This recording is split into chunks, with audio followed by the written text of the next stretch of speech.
Welcome to episode 5 of Edges and Sledges. It's the 2nd of April 2018. A date some of us remember quite clearly as 7 years ago, India won the World Cup in Mumbai in the Wankhede Stadium. So um, uh, I just wanted to mention that before we kicked off. My name is DJ. I'm a blogger at One Tip One Hand. I'm based in London.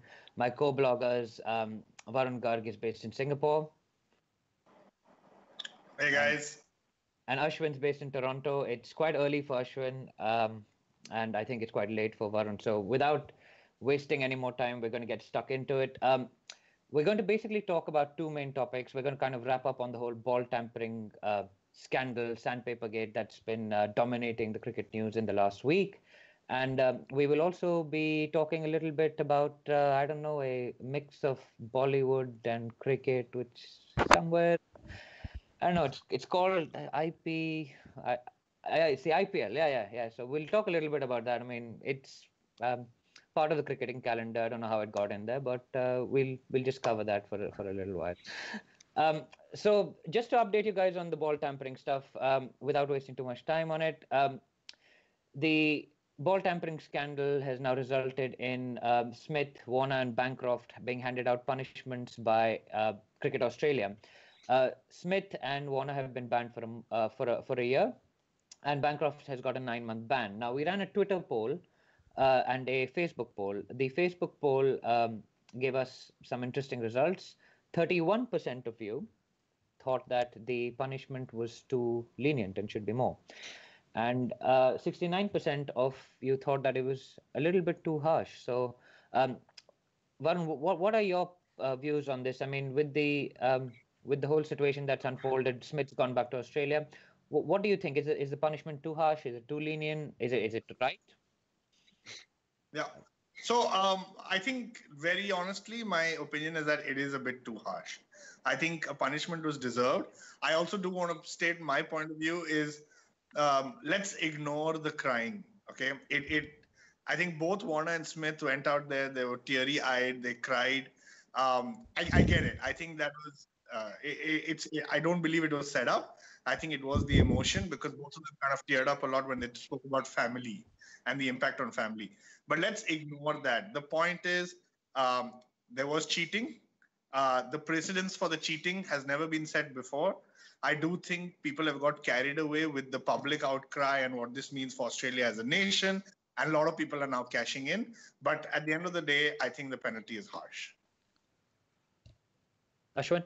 Yeah, I mean, I guess I would agree with that in principle. I think the penalty was a little bit harsh. You know, I think we talked a lot about the importance of a good PR team and a good crisis management team. And Australia, Cricket Australia, Steve Smith Warner did not have that on day one when they came out and did their confession, or Smith and Bancroft rather, when they came out and did their confession press conference at the end of the day. But they have since acquired one because I thought they did a great job managing the media, both with the press conference that happened in South Africa, and then as soon as they landed, to answer your question, I think it was a bit harsh, but as we've talked offline and a little bit on Twitter here and there, I don't think it's really going to be a 12-month ban. I think it's also a ban of convenience, which to get really into, there is no Test cricket again for Australia till November. So that's what are we? April. So 7 months of no Test cricket. They're playing two series. One is against Zimbabwe. One's against Bangladesh. So no real limited overs cricket of significance either. Nothing that Australia really cares about. And then it remains to be seen, I think, if the ban lasts past that point, because we know they're playing India in December over the Australian summer, and then the World Cup comes up shortly after that. So, Ashwin, is it your view then that there will be an appeal process because obviously they have the right to appeal against this punishment, and will public outcry have died down, and then before the India series, the marquee series, the big series, everybody is watching it. It's Kohli versus Smith, or should be really. Will the ban suddenly be cut short to for example, a 7-month ban? Yeah, Um, 100%. It is 100% my opinion that the ban will be cut short before the India series for two reasons. One, you mentioned it's the marquee series. Cricket Australia will want their best foot forward. mm, Two, like you mentioned again, the media hype will have died down. I mean, the news cycle now today moves at the speed of light. There's no way we're still going to be outraged about this in 7 months' time. And then the third that we have briefly chatted offline as well, the BCCI will not allow it. There is no way the BCCI wants Kohli and our best 11 players to travel to Australia with a reasonable shot of putting on a good show and Mm-hmm. risk a potential series draw or win that actually has a little bit of an asterisk that says, oh, but there was no Steve Smith, so it doesn't really count. I think the BCCI will be pushing aggressively to make sure Smith is back. Varun, a quick one from you. Yeah. Do you think that Smith will be captain when he comes back? No, I think Smith won't be captain. I think Smith will definitely make his way back in. I don't think as captain. I think just a couple of other points I want to mention. One is it's been unbelievable for me how many people have come out and shown their displeasure or dislike for David Warner. No tweets, no articles are talking about him coming back. Everyone's talking about Smith and Bancroft. So I guess, yeah, when you really get up into somebody's the face so often and controversy again and again, I think it is going to come back and bite you. So that's been amazing. I think one thing we also didn't mention is Darren Lehman. Darren Lehman actually came out, said he wants to continue coaching, saw Steve Smith's interview where Steve Smith cried, and then kind of came out the next day in tears himself, saying that I'm resigning. So that was interesting because he got away kind of scot-free. Yeah. And actually, if you think about it, I think it was a smart thing to do to resign once your name has been cleared.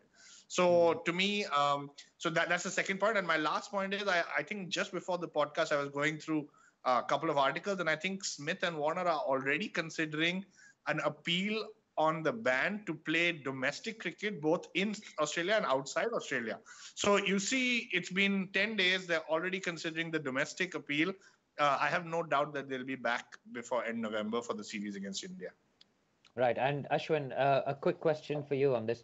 Who is going to be Darren Lehman's replacement? Is it going to be Justin Langer, who doesn't have a great history, to tell you the truth? I mean, we talked briefly about him not walking at Hobart in the 99 series a couple of episodes ago. And we also, somebody brought to light the flicking of the bail incident.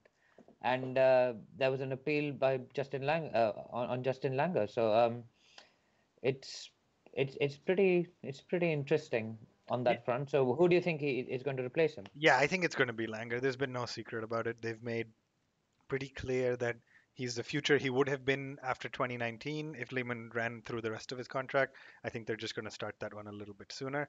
So I don't think there's any doubt about that. I want to just, if we can, quickly address a couple of questions that are coming in through Facebook Live, if that's okay with you guys. The first is, Avik Bhattacharya says Smith and Warner are all the momentum Australia have practically at this point. And I saw a great statistic online. I want to give a quick shout out to this account I follow on Twitter. It's at CricProf, CRICPROF. Does some great statistics for a stats nerd like myself. But since the start of 2014, they looked at the highest percentage of test runs scored by two batsmen in the entire team.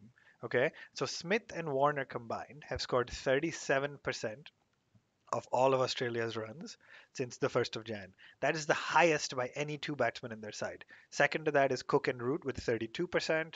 Further down the line, Kohli and Pujara have scored 29% of the runs. But again, Smith and Warner have scored 37% of the runs since the 1st of January 2014. So great statistic by @CricProf, I think, but very telling about the momentum. The second question, which I'll ask one of you guys to tackle, came from Rohan Narula. Is the CA ban against ball tampering or collusion? So maybe we can wrap up with that one. Yeah, I can take that one. I think the CA ban is it's a PR effort to kind of win Australian fans back. Australian fans place their baggy greens on a pedestal. They cannot be seen to be cheating. Caesar's wife cannot be seen to be cheating, basically. And so the Prime Minister said that even they're placed above politicians. They're basically gods in Australia. And so CA has come out with this ban. I mean, it's not for ball tampering. Ball tampering has its own rule. It's for breaching their code of conduct, which is kind of acting against the interests of the game. And so it is a PR stunt. It is a punishment for what went on. But it isn't for either ball tampering or collusion. It's to placate the fans, is my personal view. And just on that point, I think my view on the punishment and the length of the punishment, I actually think it's probably right for it to be a 1 year ban, because it's the same ban that Andre Russell got for missing his doping tests, right? And Vaughan got the same ban for taking a banned diuretic during the 2003 World Cup. And it's doping is cheating to win, and so is ball tampering. It's not match fixing, which people have been drawing the analogy to. Match fixing is cheating to lose or to fix the result of a match. It's not performing at your best. Whereas this is trying to improve your performance, it's performance enhancing, right? So for me, this is a scandal which is closer to the kind of Lance Armstrong mold of things. So for me, 1 year is absolutely fine. They should stay out. They should save the ban, and maybe any bowler or fielder who wants to do this in the future will think twice about it. So that's just my view, guys. Anything else on this before we move on to the IPL? Well, I think it's interesting that both Smith and Warner are not going to be playing the IPL, so maybe we can talk about that as we transition. Yeah, so both Smith and Warner, obviously, as you guys know, have lost their IPL contracts for this year, as I understand it. Neither of them will be captaining their respective teams. In Smith's case, it was the Rajasthan Royals, who are themselves coming back from a 2-year ban, which is quite interesting. And in Warner's case, it was the Sunrisers Hyderabad. So let's move on to the IPL, guys. So what we're planning to do here is just go through the teams. And for all you fantasy nerds like us out there, we'll just kind of give you some players you need to look out for. We've done the work for you. So just see whether these players fit into your team. We will also give you some wildcards we think might be players to watch out for, players you might be able to pick up on the cheap and easily. So with that, I'm just going to hand over to Ashwin and Varun. So go for it, guys. Okay, so very, very excited as we record this, 5 days away from IPL 2018. The first match kicks off on April 7th, is CSK versus Mumbai. So we're going to just go through the 8 teams in alphabetical order. So I will start with Delhi Daredevils. I've said before on this show, I'm a fan of the team. I probably said this every year, and we haven't won a title as yet, but this has to be the year, right? Three players I'm really excited about, which we've talked about. The first is Gautam Gambhir, captain, reliable, may not come out and bat at a strike rate of 200, but can pretty consistently give you 30, 40 runs at the top of the order, which I think Delhi needs. So really excited about Gambhir. Second is Rishabh Pant. We've talked about him on the podcast as well before. Go check out some of our earlier episodes. Explosive batsman. So potentially a great offsetting force to Gautam Gambhir and can keep the scoreboard moving. They've also batted together a lot for Delhi at the domestic level. So really excited about that. The third, who has been a really hot bowler in the last 3 months or so in Test cricket, is Kagiso Rabada. Lightning quick. He has played for Delhi before. He was retained as through one of the three player retentions they were allowed. And I think, in addition to bringing a lot of pace, he's a wicket-taking bowler, and he, can chip in handily with the bat. In the one Delhi match where they sunk to 6 or 7 quick wickets, he chipped in and got the match to a respectable total last year. For Delhi, just to wrap this up, our wild card pick of this for this IPL is Sandeep Lamichhane. He's the 17-year-old leggy from Nepal. Don't know too much about him. He might honestly struggle to make the 4 overseas slots because he's competing against Maxwell, Munro, Rabada, um, Jason Roy. So there's a lot of good picks Delhi has, but I think if he gets a chance, he's really going to shine. He picked up a great 5 for against Kenya in the World Cup qualifiers. He picked up a 4 wicket haul. He was a bright spot for Nepal. So that's Delhi's wrap up. Do you want to go to Chennai, Varun? Yeah, I'm a little disappointed with you guys. So for all our viewers and listeners, you'll know who's the real IPL fan, because the way we should have introduced this section is it's coming up to toss time. So Ashwin has covered the double D's, as Danny Morrison calls it. Hopefully, I get a chance to cover the double R's later. But so let's move into Whistle Podu Chennai. So they're also back after 2 years. In our list, I've got in big caps locks the player to watch out for, Suresh Raina. No surprises there. Looking for his comeback, looking to cement his place. Clearly going to be batting at number 3. So I do want to say I have picked him as trump, I think, for 10 years straight in every game that he has played. And I have always been in the top 3. So for the fantasy listeners out there, please pick him.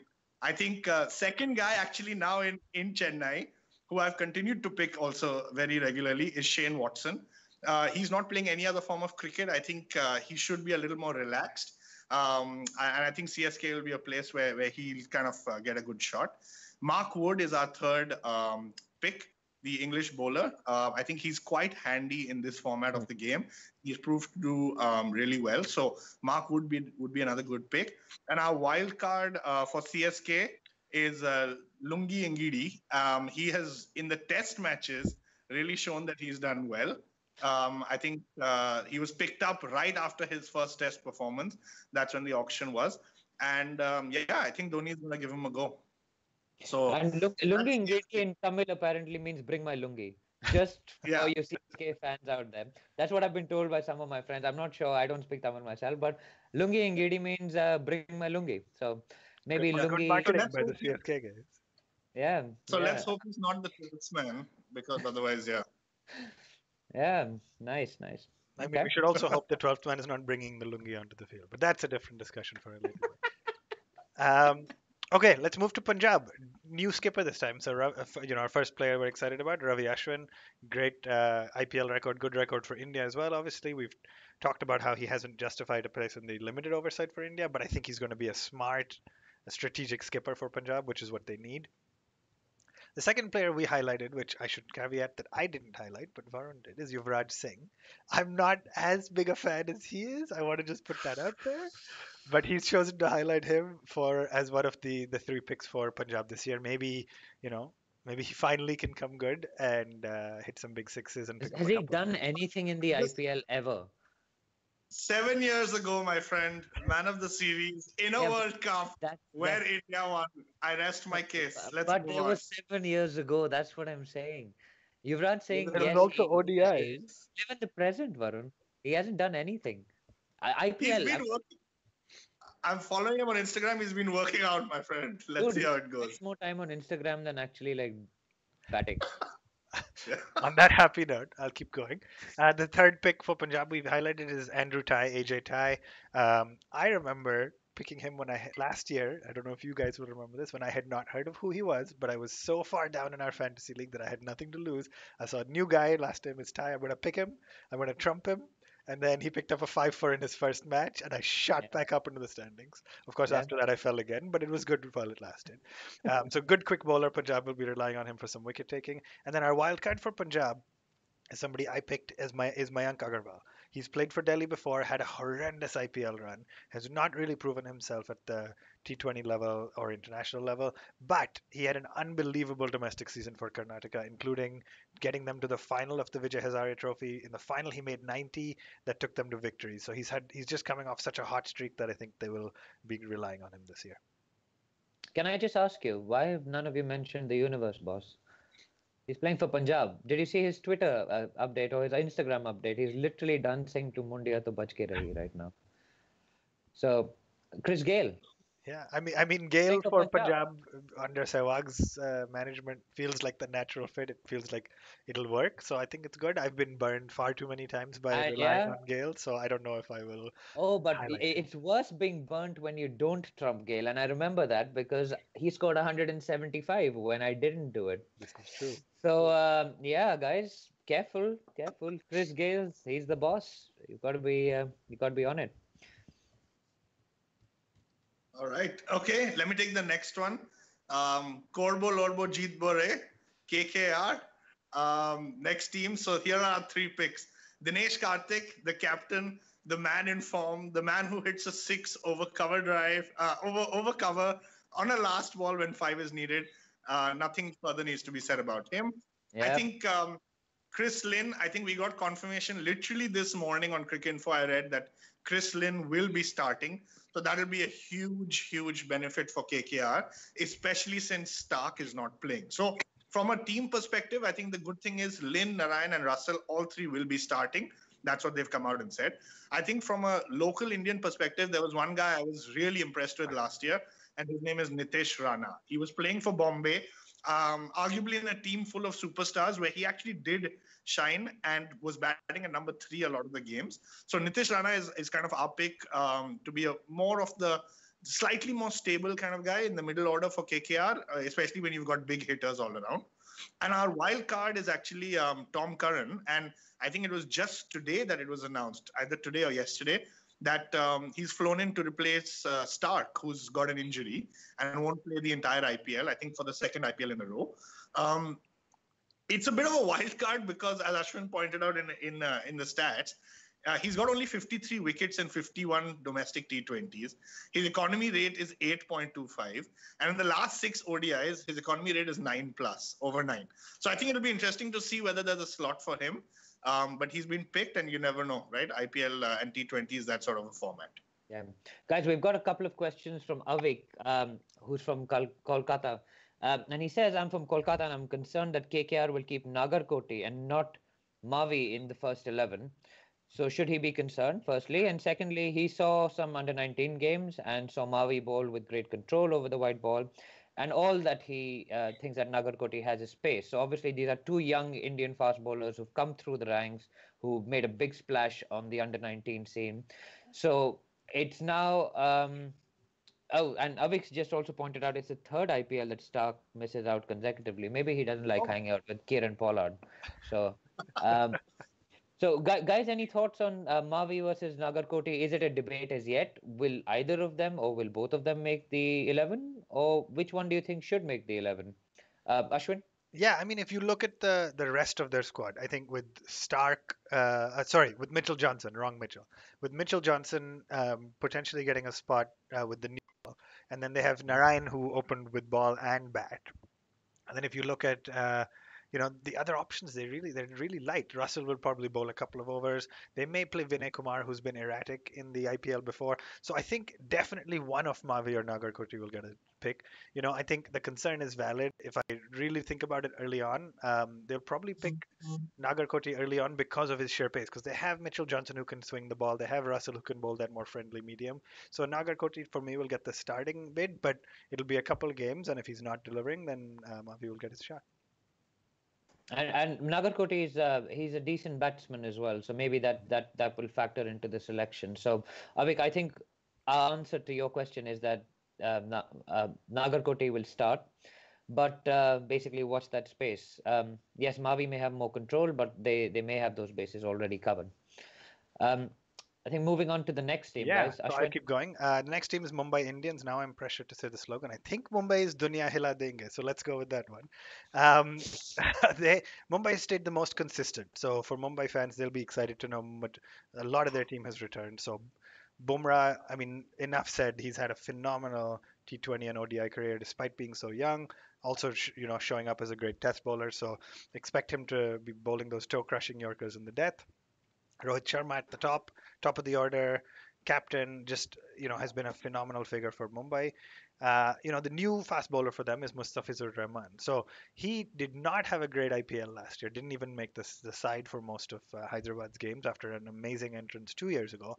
But he's been brought in by Mumbai. He had a pretty good tri-series in the Nidahas Trophy, which we talked about. So I think he'll be looking to redeem himself. And then the wild card we picked for this side is Evan Lewis. So maybe the reason we didn't talk about the Universe Boss is because there's a new guy vying for that title. That's Evan Lewis, 26-year-old from Trinidad. I mean, just worth noting, his international T20 strike rate is 155. His domestic T20 strike rate after 80 games is 146. So this guy can really belt the ball out of the park. He's played some huge knocks. I think Mumbai will rely on him to just go and hit really, really big. And has he scored 200s against India as well? He has not scored two. Let's keep going. Okay. Okay, so the double R's, as Danny Morrison says. Rahane, I think the first pick for us. I think in a regular season, you may not pick him as one of your top 3 from Rajasthan Royals, but I think Rahane has 2 things to prove. One is his leadership because Smith has stepped out, and second is, again, he's also vying for a spot. So for those 2 reasons, I think Rahane will make an impact. I think the second player is undoubtedly Ben Stokes. He hit a century last year. I think he's been in all sorts of the news for all sorts of wrong reasons. But IPL, he will want to make a comeback and kind of leave a strong mark. So Ben Stokes. Um, I see that Ashwin has striked out Rahul Tripathi on the list. Personally, I think he should be there only because I love Danny Morrison saying Tripathi has come to the party, right? But apart from that, I think he's a decent bat who gets runs pretty quickly at the top of the order. And the wild card for Rajasthan is actually from our side is Jeffrey Archer, or no, wait a minute, it's Jofra Archer. So he's new to the IPL. Apparently, he had an unbelievable BBL season. He's not playing an international as he's waiting, I think, for his eligibility to play for England. And Ashwin, I mean, correct me if I'm wrong. Anything else about him? I think you've done a little bit of research. Yeah, I mean, I remember we were watching some BBL games together over the holidays because that's basically what we do in December when there's no other cricket. We watched BBL, the Big Bash. But he's just again lightning quick bowler, has this uncanny ability to both bowl the great Yorker and a great bouncer. So I think he's an exciting talent. Okay. And so last one, sorry, I have to mention one more player because Klaassen has been replaced, has been mentioned as the replacement for Smith. I think the reality is DJ and I saw him live about a month and a half ago. He was just spectacular when we saw him live. He had the ability to come in and change the innings. I think the sole reason they've picked him is because we believe he's a match winner. So I would play him and I would pick him in the fantasy. Okay, down to our last two teams. I'll take the second last, the Royal Challengers Bangalore. You can't start without picking Virat Kohli. I've made the mistake in our fantasy league 3 years ago of saying after 5 half centuries in a row, now he's going to fail. So I didn't pick him, and then he made the century. I remember he had the season where he made 900 plus runs, just an unbelievable character, and he doesn't seem to be slowing down. So Virat Kohli is our first pick.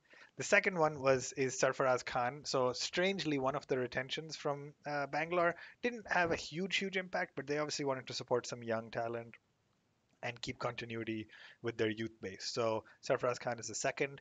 The third one, who's interesting, sort of like Shane Watson for Chennai, but it's Brendan McCullum for Bangalore. So McCullum has played for a variety of different franchises. He scored a century on day one of the first ever IPL, which was 11 years ago now. I don't know if you gents remember that.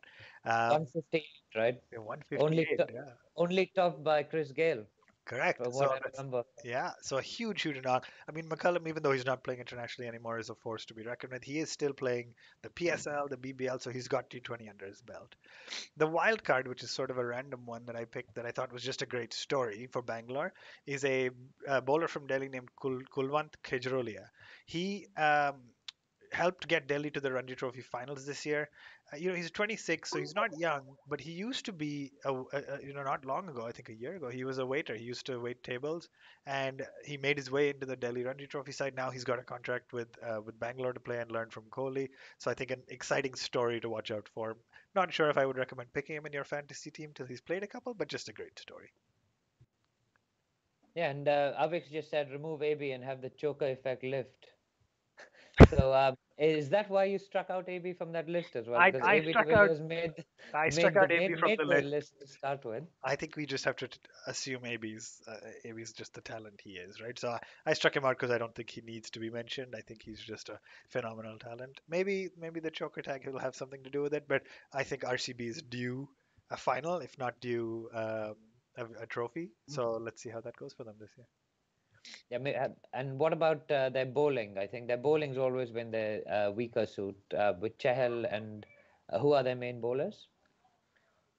I mean, I know they have Chahal. That's a great question. Varun, do you know who RCB's bowling lineup comprises? Nobody knows who bowls for RCB anymore. It's just I falling can't out of the remember paddock. offhand, but I remember when I looked through it, there was not a single name that I would have kind of picked. So, yeah, quite sad if you ask me. Yeah, And, maybe and it's a the function of reality the is, pitch as well. yeah, I think that the other reality is it kind of shows like I wish they had kind of learned from the past because they've got enough batting power. So I wish they had kind of learned. I think for RCB, one interesting thing is they have got Moeen Ali, but I don't know where he's going to play. And they've got Tim Southee, Chris Walk. So and Nathan Coulter-Nile. So there are a couple of bowlers. I think they will probably have to pick AB as their main overseas, and I think they have to go heavy on the bowling because that's what's let them down every year. Just to really quick up, the one bowler we didn't mention that I forgot is in the team is Washington Sundar, and he's the 18-year-old who had a fantastic tri-series for India. We were excited about him as a talent, so him playing under Kohli's leadership at RCB could be a really exciting talent. Okay. So coming to the last team, right? Hyderabad, Sunrisers Hyderabad. I think, very honestly, when I was looking through their squad and I was trying to pick players, it kind of hit me really hard. And I'm probably willing to take a bet on this that David Warner probably scores single-handedly 30% of the runs for that team. And I don't know the stats offhand, but that's what it feels like. So I think they are going to be in a bit of a spot of bother. I think the players to call out are Dhawan, Bhuvaneshwar Kumar, and Manish Pandey. I think all three great players, but I don't know if they have that match-winning ability. The wild card from our side is Alex Hales. Okay, he's new to the IPL. Personally, I've always liked him. I think he has the right T20 kind of cricket mentality. But even in a situation where he's like a T20 specialist, he has been overshadowed by Jason Roy. So I think Alex Hales is a decent pick. But if you ask me my honest opinion, I think Hyderabad actually looks the weakest team today. So, yeah. Yeah, Okay, my two closing thoughts on Hyderabad. The first is I echo that, but I definitely don't miss from a fantasy league, purely from a fantasy league standpoint. Everybody picks Warner every time Hyderabad plays, and everybody gets points. So it's gonna shake things up a little. Dhawan's gonna have to pull his weight a little bit more. Hales might be interesting, so I think that's gonna be interesting. And the second, a shout out for our friend Yogi, who has been awfully quiet since Warner. Um, was stepped down as captain. So it'd be interesting to see what he thinks and if he's really as excited about Hyderabad's potential this year. Yogi, send us a tweet or a message if you're listening to this. so guys, I'm gonna put you guys on the spot. Who's gonna win this year's IPL? IPL 2018 champions. Make your call now and live by it. Varun, go first. I'm going to say Mumbai Indians. Oh, that's a boring choice. Ashwin? Yeah. I'm gonna say Delhi Daredevils. This is our Oh, this is our yes. first real shot. I'm gonna back it. And I'm gonna make you regret saying Mumbai if Delhi actually wins. No, I'm gonna back Chennai because I mean Dhoni, right? MS. I mean, we'll be Oh, back here anyway, in what 8 weeks, and if we picked 3 out of 8, so if either we'll say one tip one hand predicted the winner, or we'll say we were so bad that none of us got it. So we'll see how that goes. Avik says Rajasthan, guys. So we've got 4 out of 8 now. So um, that's all good stuff. So just on that note, I think we're going to wrap up for this week. Thank you, everyone, for joining the live telecast. Thank you for sending in your questions, your tweets. Do let us know your feedback. Send us a comment, send us a message, an email. Go and read our blog where we'll be putting up the list of the players that we think are going to be the key players, as well as the wildcards for your fantasy teams, etc. It's onetiponehand.com. If you haven't watched this live, go and watch it on YouTube. Subscribe to our YouTube channel, One Tip One Hand. It's on a podcast. It's on Anchor as well as iTunes. So subscribe there. Leave us a rating. Let us know what you think. And yeah, we'll catch up with you guys next week. Thank you very much for joining us. Thank you. Thanks.